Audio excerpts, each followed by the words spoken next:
Your Honor, this woman can't even afford proper meals. These innocent children go to bed hungry because of her neglect. My ex-husband's lawyer stood in that courtroom, his manicured finger pointing at me like I was some kind of criminal. Each word felt like a physical blow. The judge leaned forward, his eyebrows drawn together in genuine concern, and I saw my whole world crashing down in that single expression. The evidence clearly shows a pattern of financial irresponsibility and neglect. Mr. Thornley continued, waving a folder thick with what I knew were doctored photos and manipulated bank statements. My client has documented empty refrigerators, bounced checks, and children wearing damaged clothing to school.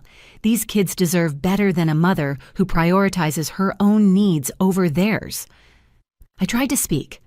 My mouth opened, but it felt like someone had filled my throat with cement.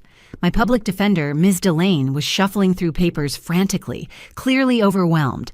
Garrett sat across from me with that familiar smirk, the one he used to wear when he knew he'd won an argument by twisting my words against me. Furthermore, Mr. Thornley's voice boomed through the courtroom, we have testimony from neighbors who've seen these children searching through their backpacks for snacks because there was no breakfast at home.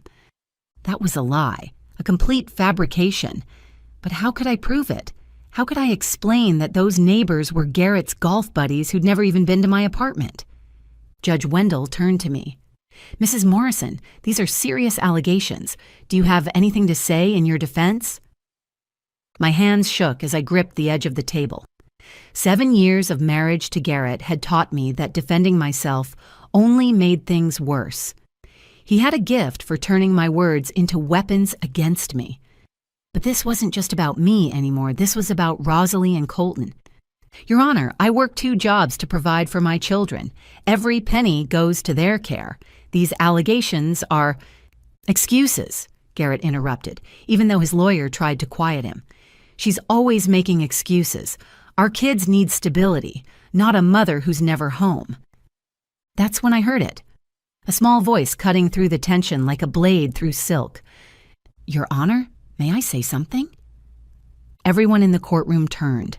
There was my 9-year-old daughter, Rosalie, standing in the 3rd row of the gallery. She wore the purple dress I'd bought her for her school concert last spring, the one she said made her feel brave.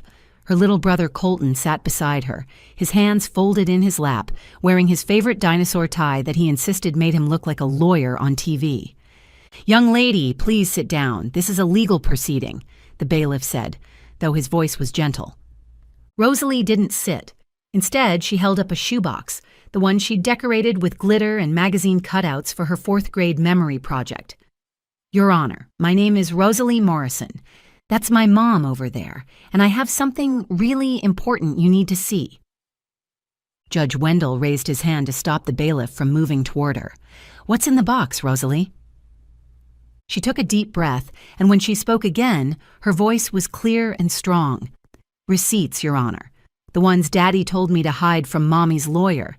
He said if I kept them secret and told everyone Mommy doesn't feed us, he'd buy me a new iPad and take us to Disney World. The courtroom went completely silent. I could hear my own heartbeat pounding in my ears. Garrett's face had gone from smug to sheet white in a matter of seconds. That's ridiculous. Garrett shot up from his chair, his expensive suit suddenly looking like armor that couldn't protect him. She's making things up. Kids have wild imaginations. Bethany obviously coached her to... Mr. Morrison, Judge Wendell's voice was sharp enough to cut glass. You'll remain silent unless addressed directly. Continue, young lady. Rosalie walked forward, each step deliberate and confident. This was my daughter, the girl who still slept with a nightlight, who asked me to check for monsters under her bed, standing up in a courtroom full of adults who'd been deciding her fate without her input. Daddy came to our house when Mommy was at work, she began, opening the box. He took food from our freezer in our pantry. He threw it in the dumpster behind our building. I know because I followed him and took pictures with the phone Grandma Vera gave me before she died. She pulled out a small stack of photos, slightly blurry but clear enough to show Garrett carrying garbage bags from our apartment building to the dumpster, clear enough to show him throwing away unopened packages of chicken, vegetables, boxes of cereal, and gallons of milk. Rosalie, Judge Wendell spoke gently but firmly, why didn't you tell anyone about this before? My daughter's composure cracked just slightly, and I saw tears gathering in her eyes. Because Daddy said if I told anyone, the judge would be angry and send me and Colton to different foster homes. He said we'd never see Mommy or each other again. But yesterday, my teacher, Mrs. Brennan, taught us about truth and justice in social studies. She said sometimes being scared is okay, but letting lies hurt people you love is never okay. Colton suddenly stood up too, his 7-year-old frame trying to look tall. I helped collect the receipts. Rosalie said we were being detectives for truth. The entire courtroom seemed to hold its breath as Rosalie continued pulling items from her decorated shoebox, each one another nail in the coffin of Garrett's carefully constructed lies. 6 months ago, my life was completely different.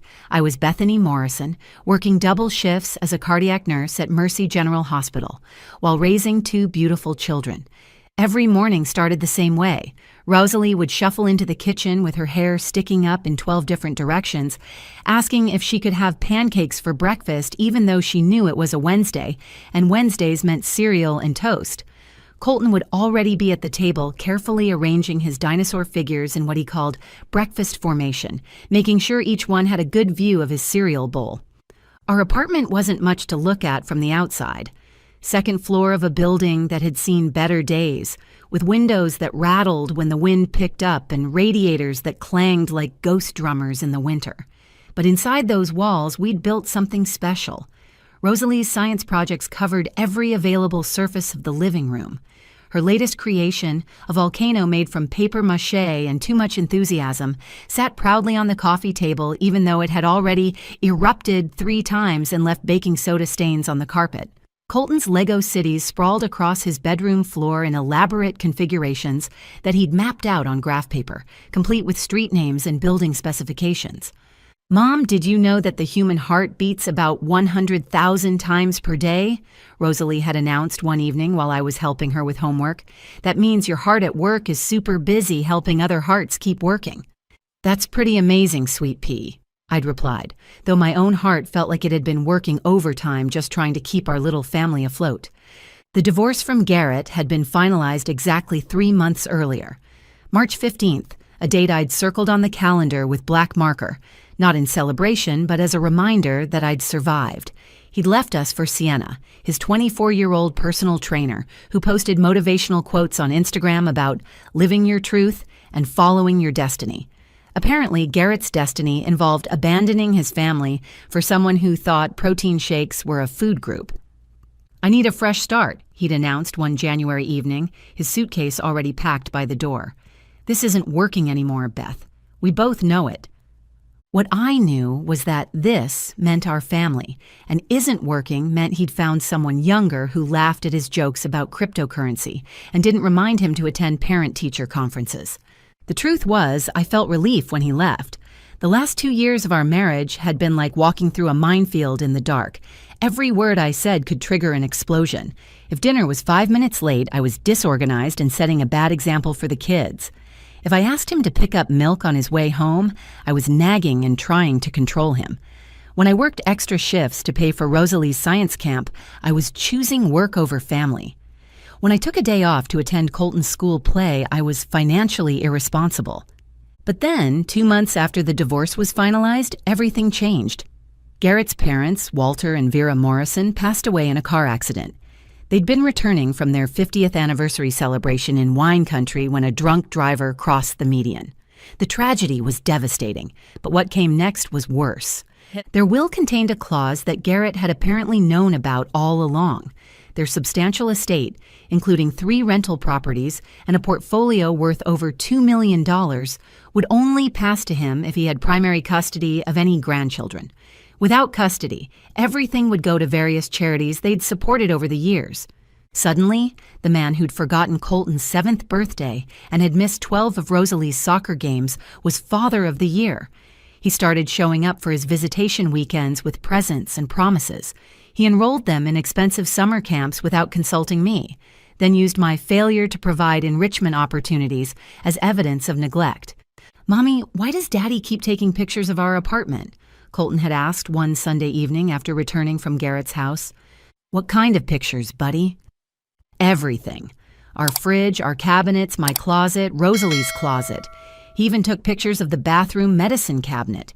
He said he was playing a game. Rosalie had chimed in from where she was doing homework.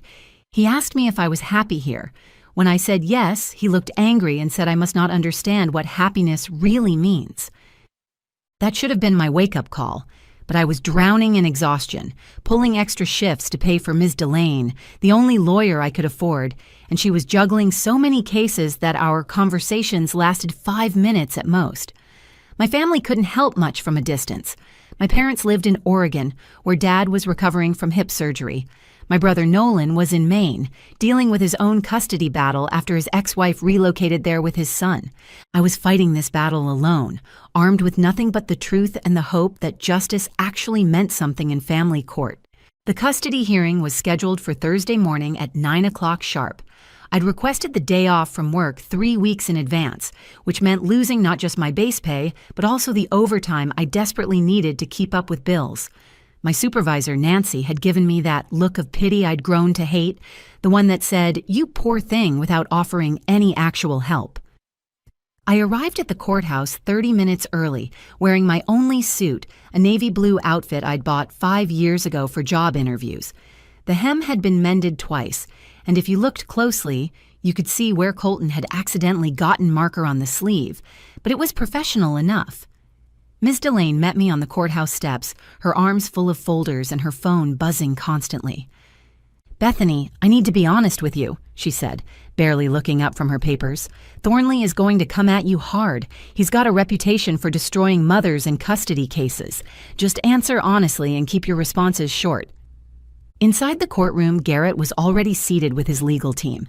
He wore a charcoal gray suit that probably cost more than I made in a month, his hair freshly cut, looking every inch the successful businessman he pretended to be. Sienna sat behind him in the gallery, her hand resting on her pregnant belly in a gesture so deliberately maternal it made me sick.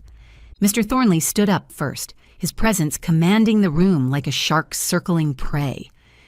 "Your Honor, we're here today because my client, Mr. Garrett Morrison, has serious concerns about the welfare of his children while in their mother's custody." He opened a leather folder and began his assault. "Mrs. Morrison, you work as a cardiac nurse, correct?" "Yes, I do." "And how many hours did you work last week?" I knew where this was going. 62 hours. 62 hours, he repeated slowly, as if the number itself was criminal. "And during those 62 hours, who watched your children?" "They were in school during my day shifts. My neighbor, Mrs. Chen, watched them for the 3 evening shifts." "Mrs. Chen, who is 73 years old and uses a walker." "She's perfectly capable of watching them. She raised 4 children of her own." Thornley pulled out a photograph. "This is your refrigerator, taken this past Monday. Can you explain why it appears nearly empty?" My stomach turned. Garrett had arrived 3 hours early for pickup that day, using his key that he'd somehow copied before returning it. "That photo was taken before my grocery delivery arrived. I shop online and have groceries delivered Monday afternoons." "How convenient that you have no proof of this supposed delivery," Thornley smirked. "Your bank records show multiple overdraft fees in the past 3 months. How can you claim to provide adequately for your children when you can't manage your own finances?" "Those overdrafts happened because Garrett stopped paying child support for 2 months without warning, and my automatic bills still processed." "Mr. Morrison has provided documentation that he paid support directly to the children in the form of clothes and school supplies." "Without my knowledge or consent, and those items never appeared," I shot back, my voice rising despite Miss Delane's warning touch on my arm. Thornley produced more photos. "These images show your daughter Rosalie wearing shoes with visible holes, your son Colton in a jacket that's clearly too small. Is this how you define adequate care?" "Rosalie refuses to wear new shoes because she's attached to those. They're her lucky science fair shoes. I bought her 3 new pairs. Colton's jacket is his favorite because it has dinosaur patches his grandmother sewed on before she passed." "Convenient excuses," Thornley said, turning to the judge. "Your Honor, We have here a mother who leaves her children with elderly, infirm caregivers, who can't maintain food in the home, who can't manage basic finances, and who allows her children to attend school in damaged clothing. Meanwhile, my client has remarried, has a stable home with separate bedrooms for each child, a full-time homemaker wife ready to care for them, and the financial means to provide everything they need and more. Judge Wendell looked at me over his glasses. Mrs. Morrison, do you have bank statements showing these grocery deliveries you mentioned? Ms. Delane fumbled through her papers. Your Honor, we weren't aware this would be brought up. We can provide them after today's hearing. That seems rather late, the judge noted, concern creeping into his voice. Thornley moved in for what he clearly thought was the kill.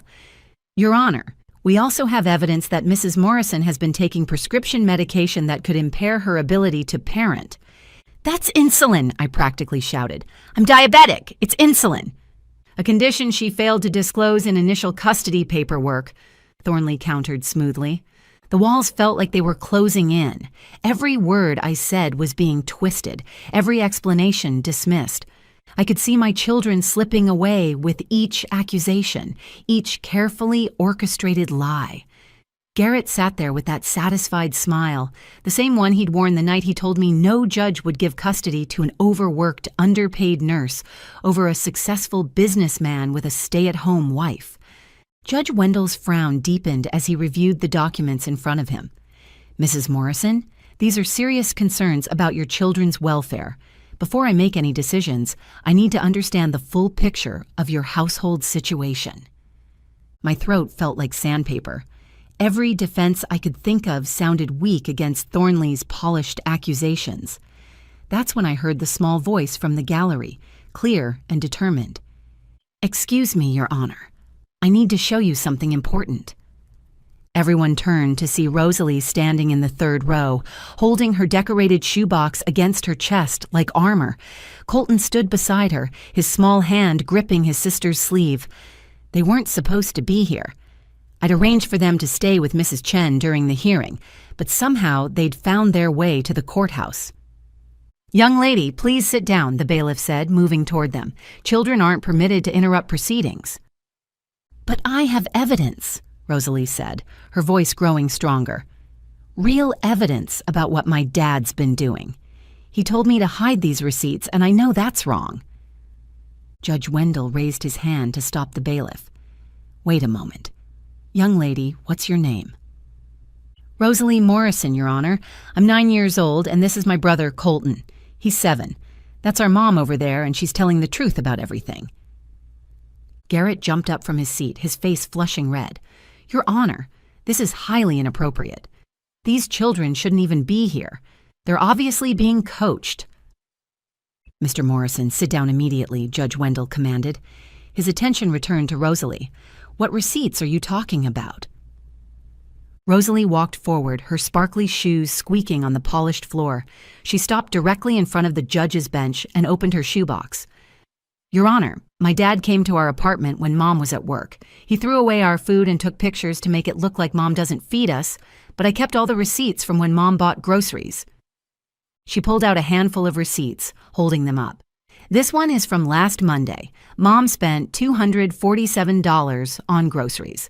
She always shops after her Sunday night shift because the store is less crowded and she can use digital coupons that refresh on Sunday nights. Dad took those pictures Monday morning before she unpacked everything from her car. That's a lie, Garrett shouted. Bethany obviously put her up to this. I have proof you're lying, Dad, Rosalie said, turning to face him. Her voice wavered but didn't break. Remember when you told me to download that game on my tablet?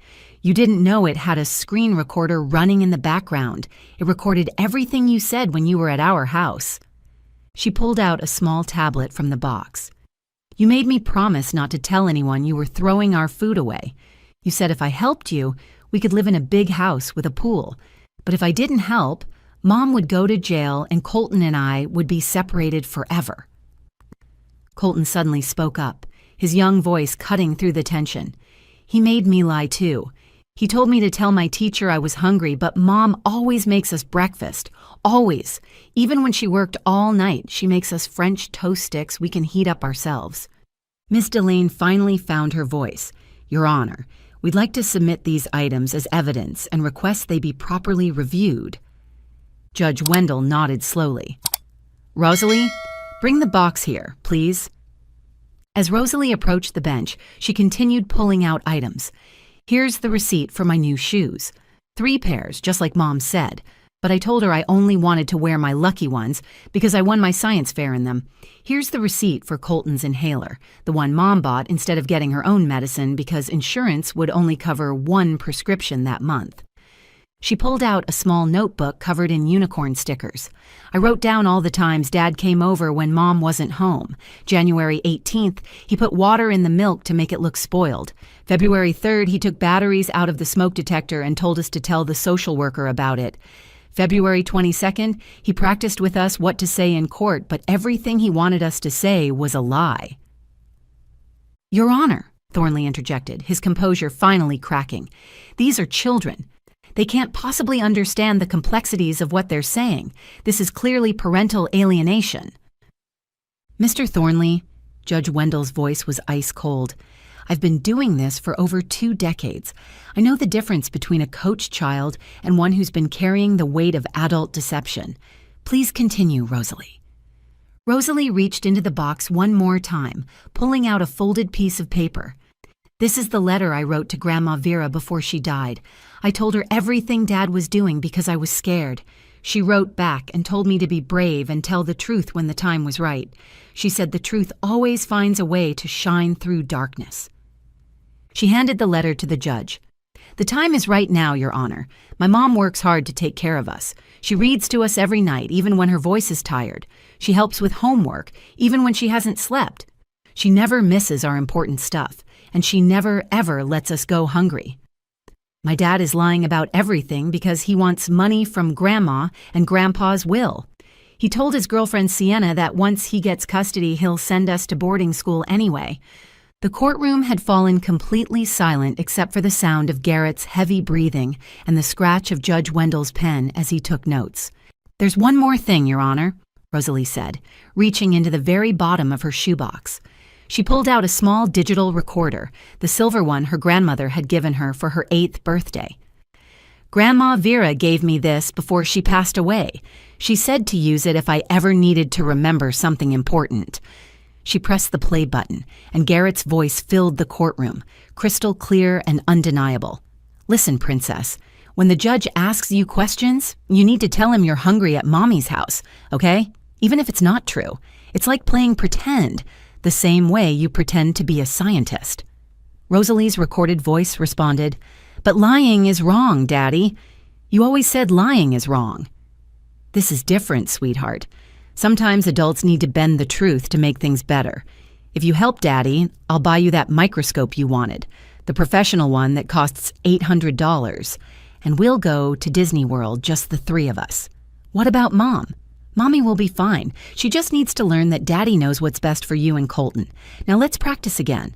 What do you say when they ask about food? That I'm hungry at Mom's house. Rosalie's voice sounded small and uncertain on the recording. Perfect. And what about your clothes? That Mom doesn't buy us new things.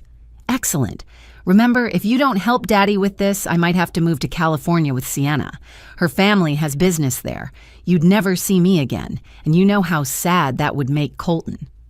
The recording continued for another 30 seconds, each word another nail in Garrett's case. His voice coached both children on specific phrases to use, threats carefully woven between promises, manipulation disguised as parental concern. Judge Wendell's face had transformed from concern to controlled fury. Mr. Morrison, do you deny that's your voice on this recording? Garrett's lawyer, Thornley, tried to interject. Your Honor, we'd need to verify the authenticity of this recording. It could easily be fabricated or edited. Then let's hear more, the judge said coldly. Rosalie clicked to another recording. This time, it was a conversation between Garrett and Sienna, apparently unaware that Rosalie was in the back seat of the car, presumably asleep. How much longer do we have to play this game? Sienna's voice asked. Just until the custody hearing. Once I get the kids, we get the inheritance. $2 million, babe. We can send them to that boarding school in Switzerland my parents always talked about. We'll see them on holidays, maybe summer breaks if we're not traveling. And Bethany won't fight it? She can't afford to. I've made sure of that. Called her employer last month, suggested they might want to drug test her. She had to take unpaid leave for the screening. I maxed out our old joint credit card right before the divorce finalized. Her credit is destroyed. She can barely afford that public defender, let alone a real lawyer. You're brilliant, Sienna laughed, though I still don't understand why your parents put that custody clause in their will. They were old-fashioned, thought family money should stay with family blood, and that meant the grandkids needed to be under the Morrison roof. They never imagined I'd divorce Bethany. Colton suddenly ran forward with his notebook, tears streaming down his face. Your Honor, I wrote everything down too. Look. He opened his notebook to reveal pages of careful, childish handwriting. February 10th. Daddy put dish soap in the washing machine and blamed Mom. February 15th. Daddy told me if I didn't say Mom was mean, he'd take away my dinosaur collection forever. February 20th. Daddy made us practice crying for the social worker. These are lies, Garrett exploded, standing up so fast his chair fell backward. Your Honor, my ex-wife has clearly spent weeks coaching these children. This is parental alienation at its worst. Mr. Morrison, control yourself or you'll be held in contempt, Judge Wendell warned. He turned to the children. Rosalie, Colton, did your mother tell you to say any of this? No, Your Honor, Rosalie said firmly. Mom doesn't even know we collected all this evidence. She always tells us to be respectful to Dad, even when we tell her about the mean things he says. She says divorce is between adults, and we should love both our parents. She didn't even know we were coming today, Colton added. Mrs. Chen helped us take the bus here. She said it was time for truth to have its day. Judge Wendell looked at the elderly woman sitting in the back of the gallery, who nodded solemnly.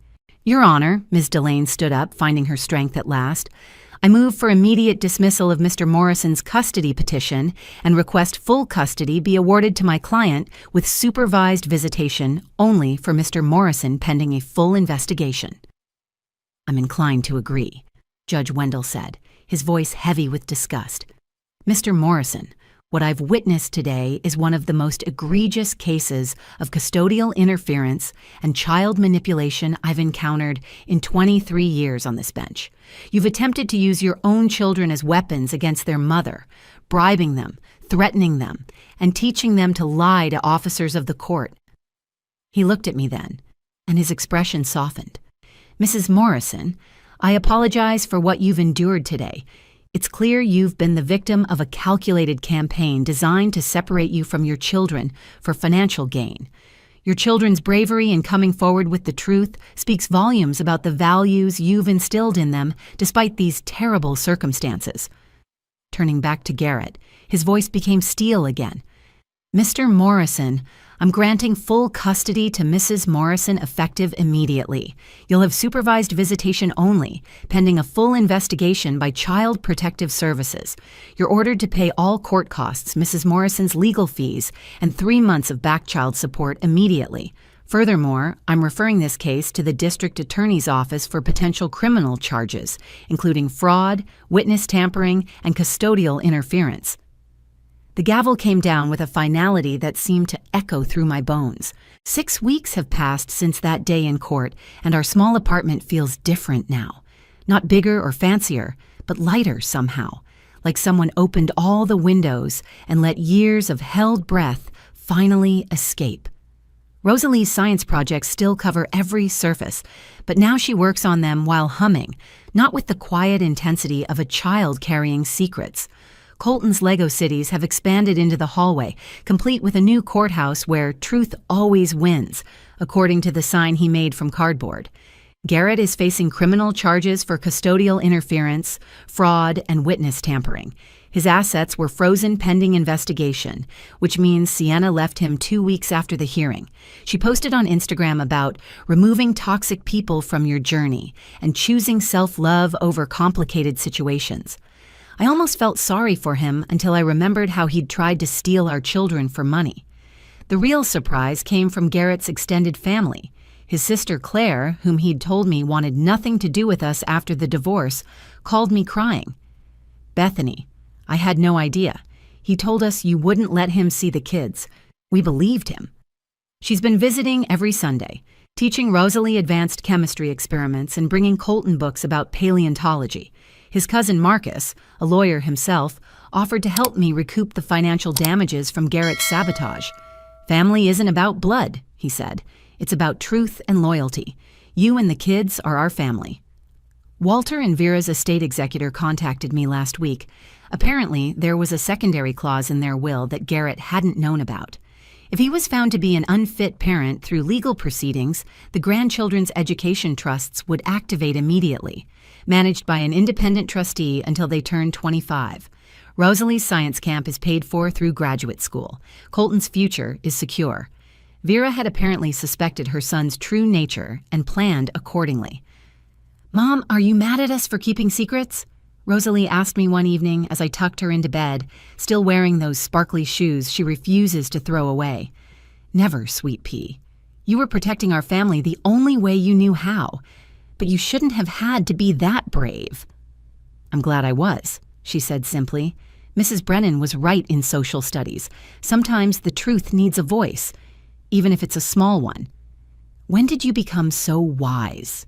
"When I realized Dad was making you cry but pretending you weren't. You always stood up for us, Mom. It was our turn to stand up for you." Colton joined us, dragging his dinosaur blanket. "Mom, will Dad ever say sorry?" "I don't know, buddy. Sometimes people get so lost in their own lies they forget what truth looks like." "That's sad," he said, crawling into bed next to his sister. "But we won't forget, right?" "Never," I promised them both. My brother Nolan flew in from Maine after hearing about everything. He helped me refinance the apartment into my name only and set up a proper budget. "You should have called me," he said for the 100th time. "You didn't have to face this alone." "I thought being strong meant handling everything myself," I admitted. "That's what Garrett wanted you to think. Isolation is how manipulators win. They make you believe your voice doesn't matter, that no one will believe you, that you're overreacting or being dramatic. They count on your silence." He was right. For years, I'd been drowning in Garrett's version of reality, where every struggle was my fault, every problem was my failure. I'd forgotten that truth doesn't need to be loud or aggressive. Sometimes it comes in a shoebox carried by a 9-year-old girl in sparkly shoes. Ms. Delane took on my case pro bono after the hearing and has become a friend. She's using our case in her law school guest lectures about recognizing custodial interference. "Your children saved not just you," she told me, "but potentially dozens of other families facing similar manipulation." Last week, I finally filled my prescription for the medication I'd been skipping to afford Colton's inhaler. Standing in that pharmacy, I realized I'd been holding my breath for 7 years, maybe longer. The marriage, the divorce, the custody battle. I'd survived it all by making myself smaller, quieter, less visible. But my children had shown me that truth doesn't require permission to exist. The shoebox sits on our mantle now, redecorated by both kids with photos of our real family. Not the one Garrett tried to destroy, but the one we've built from love, trust, and courage. Colton added a label in his careful handwriting, "The box that saved us." But it wasn't really the box. It was 2 children who understood that love means protecting the people who protect you. It was an elderly neighbor who knew when justice needed a helping hand. It was a grandmother who left her grandchildren more than money. She left them the tools to recognize and fight against manipulation. Truth doesn't always win immediately. Sometimes it has to wait, gathering receipts in a shoebox, building courage in small voices. But when it finally speaks, when someone brave enough finally gives it a platform, truth doesn't just win, it liberates. Our story isn't unique. There are thousands of parents, mostly mothers, fighting against fabricated evidence and calculated lies in family courts every day. They're told they're too poor, too busy, too imperfect to deserve their children. They're isolated, exhausted, and made to doubt their own reality. If you're one of them, remember this: truth has a voice. Sometimes it's yours, sometimes it's unexpected allies, sometimes it's even your children's. Don't give up. Document everything. Trust that lies, no matter how well crafted, eventually crumble under the weight of their own deception. And sometimes, just sometimes, justice comes wrapped in glitter and carried in the small hands of someone who loves you enough to be brave when you can't be. If this story resonated with you, if you've faced similar battles or know someone who has, please share this video. Your story matters and you're not alone. Like this video, if you believe truth deserves to win, leave a comment with your own experiences or words of support for others fighting these battles. And don't forget to subscribe to our channel for more stories of courage, justice, and the unexpected heroes who change everything.